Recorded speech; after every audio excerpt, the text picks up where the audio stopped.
My name is Brooke Alexander. I'm a fourth-year medical student at Nova Southeastern University. My case presentation is titled Spice Up Your Life, Brodifacoum-laced Synthetic Marijuana Toxicity. Let's begin with some background on what exactly spice is and how its use can be fatal. Synthetic marijuana is also known as spice or K2, and it consists of a synthetic cannabinoid that is added to dried vegetable matter. It has been known to be contaminated by rodenticides that act as superwarfarin, most commonly brodifacoum, but also difenicum or bromadiolone.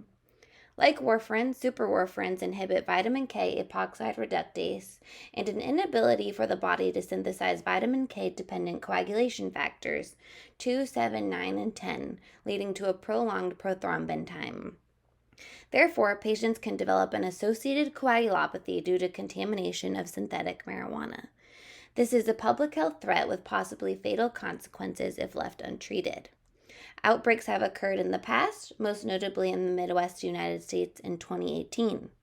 During that year, 324 people presented to healthcare facilities with serious bleeding from exposure to contaminated spice. Therefore, the diagnosis should be present on the differential for patients with unexplained bleeding.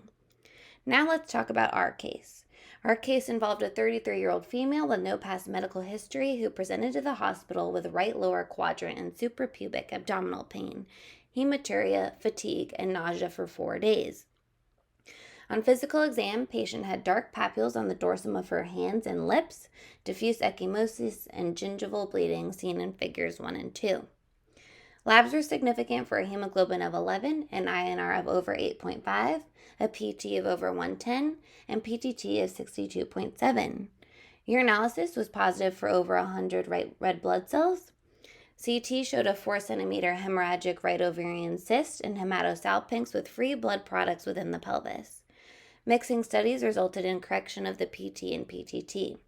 Levels of vitamin K dependent factors 2, 7, 9, and 10 were markedly decreased as well.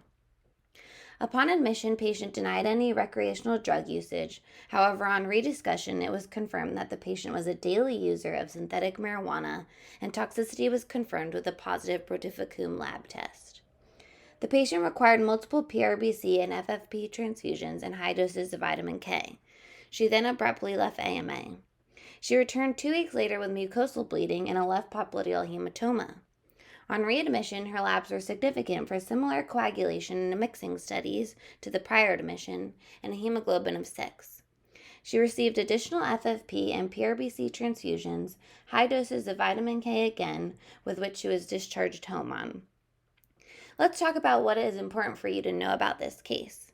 The half-life of superwarfarin, such as brodifacoum, can range from 20 to 130 days and remain active in patients for 2 to 9 months after exposure. Thus, a long course of treatment with vitamin K supplements is required, however, it can cost thousands of dollars and result in noncompliance or subtherapeutic treatment. Common symptoms during one outbreak included gross hematuria in 56% and abdominal pain in 47% of patients. The mean INR was 15.8.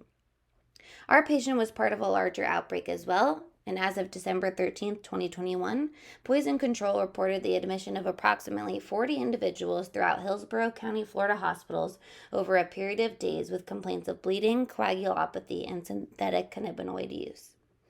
In this region, presenting symptoms range from mildly symptomatic to significant bleeding, most commonly manifested as epistaxis, hematuria, and vaginal bleeding. All patients had unmeasurably high PT and INRs and required treatment with vitamin K, FFP, or K-Centra 4 factor. It is important to emphasize that a detailed history and physical are of the utmost importance to diagnose these patients, as many are uncomfortable divulging on their use of recreational drugs.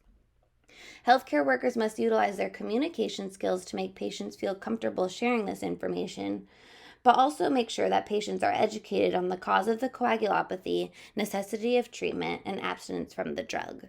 Thank you for your time today. Please let me know if you have any questions.